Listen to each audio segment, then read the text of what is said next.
Kapolda Aceh Irjen Pol Ahmad Haidar melalui Kapolres Aceh Tamiang AKBP Iman Asfali menyerahkan undian paket umroh gelombang kedua vaksinasi COVID-19 kepada Ibu Eva Trisnawati, warga desa Landuh, Kecamatan Rantau, Kabupaten Aceh Tamiang, pada Kamis 2 Desember 2021. Dalam penyerahan tersebut, Kapolres Aceh Tamiang AKBP Iman Asfali mengatakan vaksin COVID-19 ini hakikatnya halal digunakan masyarakat untuk menjaga dan meningkatkan kekebalan tubuh. Saat ini masyarakat Aceh Tamiang yang sudah divaksin sudah mencapai target, kurang lebih 75%, sedangkan para pelajar yang sudah divaksin mencapai 65% lebih. Dan sukses pelaksanaan vaksinasi dan capaian ini berkat kerjasama semua elemen masyarakat, ungkap Kapolres kepada Nukilan ID.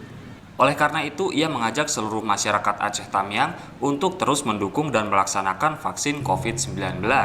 Sementara itu, usai menerima hadiah umroh, Eva Trisnawati mengucapkan syukur kepada Allah Subhanahu wa Ta'ala dan berterima kasih kepada Kapolda Aceh dan Kapolres Aceh Tamiang. Lanjutnya, ia mengajak seluruh masyarakat untuk ikut menyukseskan program pemerintah dengan melaksanakan vaksin COVID-19.